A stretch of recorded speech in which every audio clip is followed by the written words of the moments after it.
Alors Rita Badoura, je ne la connais pas, je l'ai jamais rencontrée plutôt. Je la connais par ses poèmes. C'est une jeune poète libanaise qui habite en province, qui est prof, et qui n'a pas pu se libérer jusqu'au dernier moment. Son chef d'établissement a refusé de la laisser partir. Il doit venir là-bas. Je crois qu'elle est du côté de Caen. Donc elle ne peut pas venir. Mais tout de même, on s'était dit qu'il ne fallait pas quand même totalement la pénaliser. Donc on va vous faire entendre 3 poèmes d'elle, simplement pour vous faire goûter cette langue qu'elle écrit en français. Elle vient du Liban. C'est qu'au Liban, on parle le français et l'arabe et l'anglais maintenant, effectivement. Et j'ai demandé à Pauline. Pauline, viens. Pauline Kiffer, qui est une des assistantes du Paris Poétique pour l'occasion, pour le Printemps des Poètes. Alors je lui dis tout de suite, c'est la première fois qu'elle va lire mes poèmes en public. Hein. Quand je lui ai demandé, elle a rougi, mais elle n'a pas dit non. Alors maintenant, voilà. Donc elle va dire, je crois, 3 poèmes de Rita Badoura. Voilà.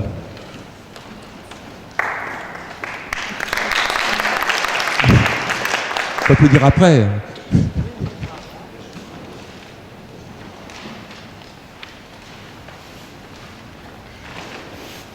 Mon pied a glissé. Je suis tombée dans le poème. Je ne sais où étaient mes parents. Quels parents laisseraient leur enfant seul se promener aux abords du poème en refermant sur elle la porte de la chambre de lecture? Je tombe dans les mots et tombe tant que je finis par croire que les mots obéissent à une autre gravité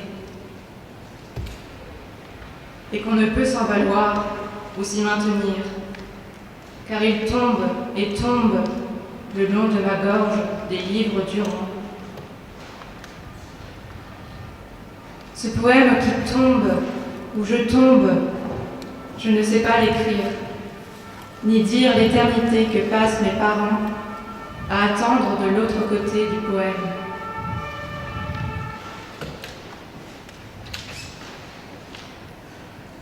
La petite entretient ses souvenirs, comme d'autres leurs mitraillettes.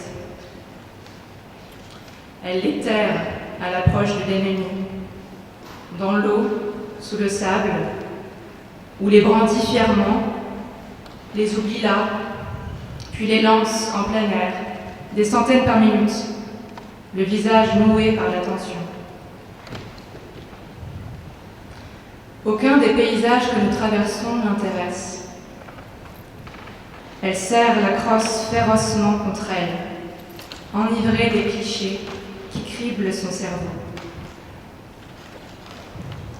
Ses cheveux à lui, ses poils, ont poussé depuis le début de cette marche. Depuis la sortie du cinéma Arisco, la route bondée de carrosseries calcinants, éventrée par les oliviers et la fuite. Un soir où les étoiles étaient sanguines et chaudes, et la laine du printemps vinaigrée,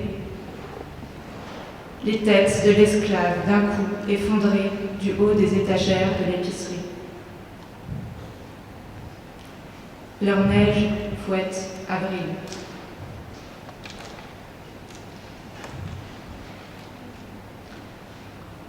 À peine sortie de l'avion, elle est étrangère. Ce qui la détecte en premier dans la nouvelle ville, c'est le vent, si puissant qu'elle le devine semblable. Pas le vent refoulé par la mer, l'enfant joufflu des montagnes, orphelin de rage, froid et sale, accablé, qui cherchant son chemin s'égare à l'intérieur des terres, se cogne aux arbres, ballotte les murs, emporte le linge et crache sur les écrans des téléphones portables. La nuit, toute seule, dans le sommeil sans obus des autres, elle ouvre grand la bouche pour que s'y engouffre le vent. Ça lui fait un petit bien que des mots étrangers la brûlent. Quelquefois, elle est morte de feu, quand soudain, il est là, penché sur son visage, et lui glisse dans la bouche une brindille de fenouil.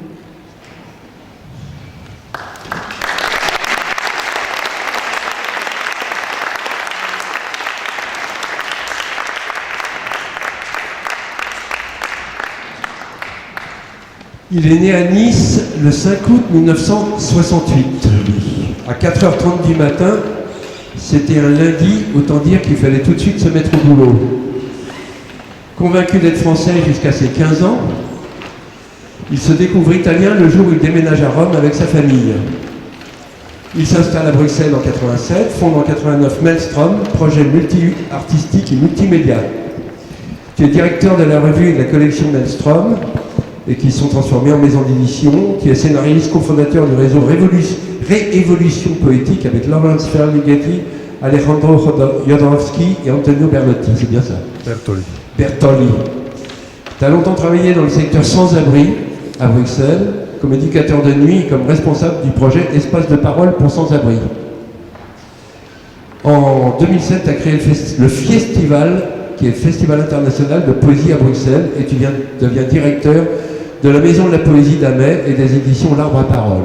Je ne dirais pas comme ça, t'as pas le look du directeur, hein, et tu l'es. C'est ce que ma mère m'a dit, Ouais. En décembre 2010, tu as ouvert à Bruxelles en plus la librairie Maelstrom, tu es également poète, peintre, performeur et thérapeute. Ça fait beaucoup de frontières tout ça. Tu les passes facilement? C'est beaucoup de mots en fait. Ça fait beaucoup de mots, hein. Faut se rencontrer après. Eh ben, on va te rencontrer à travers tes textes. David Giannini.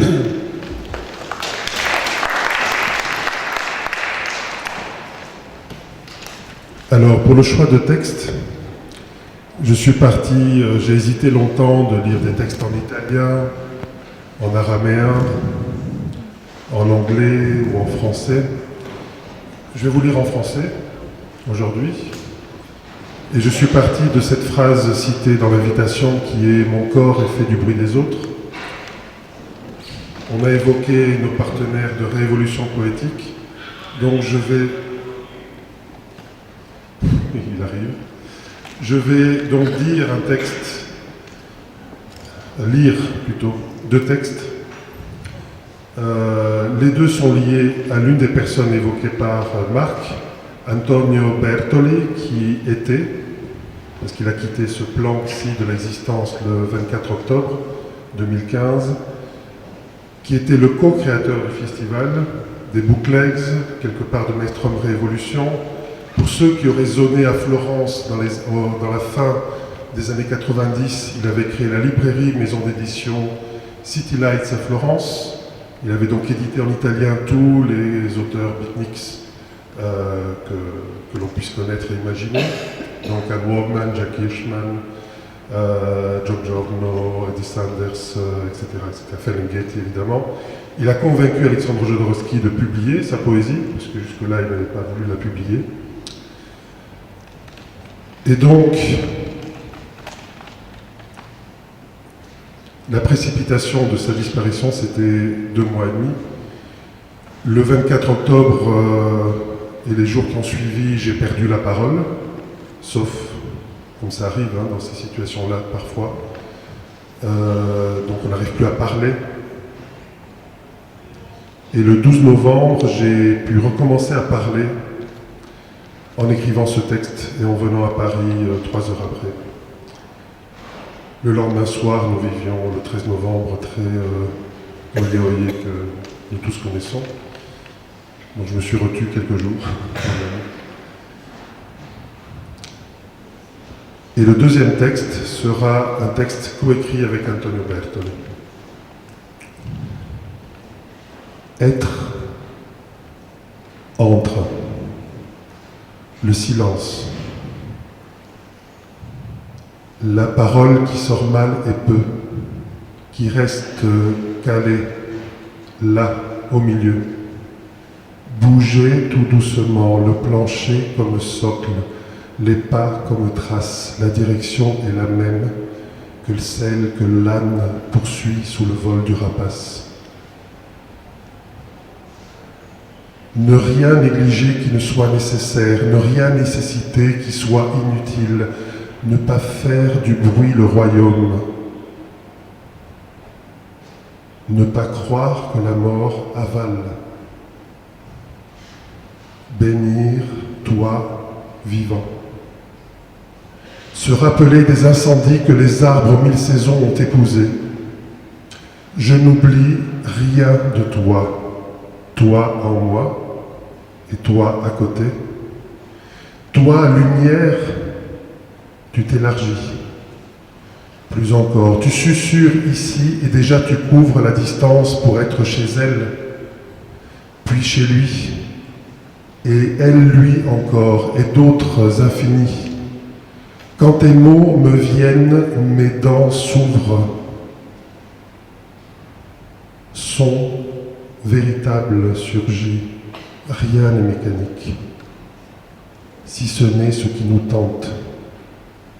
L'oubli, la folie, la haine, l'indifférence, la stupidité aussi, l'arrogance, le moi, le je ne fais que ce qu'on me dit de faire, le je ne fais que ce qui est bon pour moi maintenant, le je m'en fous de l'art, de la poésie, de la vie, passion.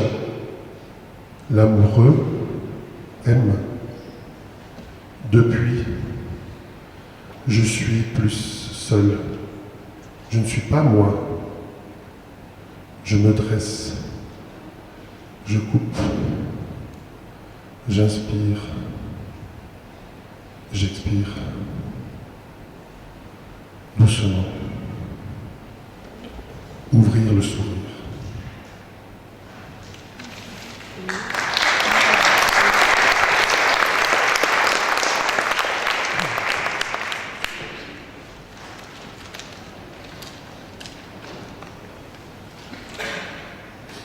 Alors ce texte coécrit à deux, donc, est écrit par Dante Bertoni, David, Antonio, ça venait Dante, Bertoli Giannoni devenait Bertoni, Dante Bertoni.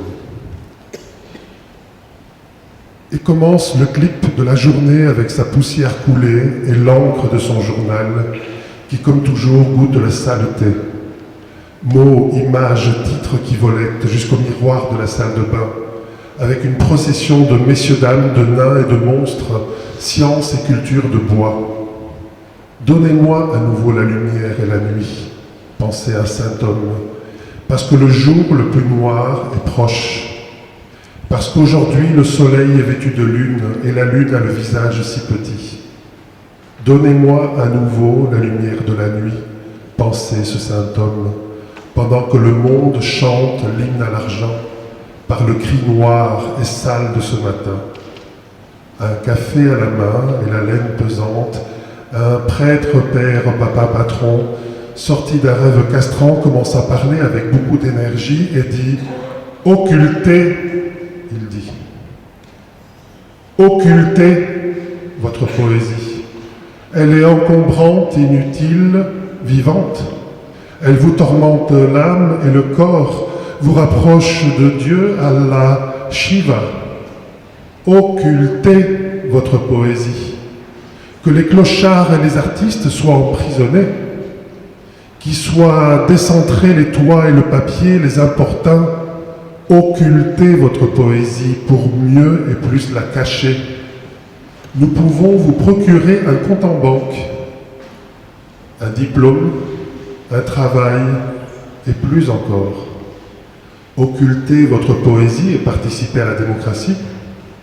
Vous devez collaborer au premier plan à notre projet de nettoyage, à notre projet de polissage, à notre projet de démocratie. Occultez votre poésie et continuez à aller au travail. Continuez à payer les taxes, le loyer, il n'y a aucun autre besoin. Celui qui l'affirme ici est un poète, un conscrit. À partir d'aujourd'hui, il est interdit de vivre. Il est imposé à tous de survivre. La lumière et l'ombre vêtues de noir surveillent qui exprime et désire l'essence. Et de plus, nous ouvrirons de nouveaux journaux, de nouvelles revues, de nouvelles chaînes. Les journalistes aussi, évidemment, seront meilleurs et les chiens, les chats, les rats, les imbéciles. Occultez votre poésie. Assistance gratuite et forcée et hop, vos maisons comme nos prisons. Occultez votre poésie et donnez-nous votre langage. En échange, vous aurez un peu de lignage, un deal honnête avec qui que ce soit. Occultez votre poésie et donnez-nous votre parole. Et vos paroles, que l'on ne vous retrouve cachés en train de faire l'amour, que les poètes soient illuminés par le soleil toujours. Occultez votre poésie, occultez, occultez, occultez votre poésie, occultez, occultez. Et puis, le jour s'en va. Nous marchons avec notre cul, car nous paraissons grands. Et nous chantons dans les silences la même chanson, et c'est la même chose que font tous les autres. Occultez votre poésie, plus aucun espace pour la fantaisie dans le monde propre, sérieux et laborieux de notre nouvelle social-démocratie. Occultez votre poésie et continuez à payer le loyer, qui n'est pas d'accord se taise, ou que de notre immense bonté, il soit converti en glaise. Ainsi, je tombe du ciel, de la terre, je tombe du lit, alors que pourtant s'élève un soleil propre, et je nie et je crache la langue d'un prêtre patron, qui parle le sale et la poussière de cette journée, et surgit seul le sel du soleil propre et jette de ses mots. Désoccultez votre poésie. Vivez votre poésie. Désoccultez votre poésie. Vivez votre poésie. Désoccultez votre poésie. Vivez votre poésie. Votre vie, c'est votre poésie. Désoccultez votre poésie.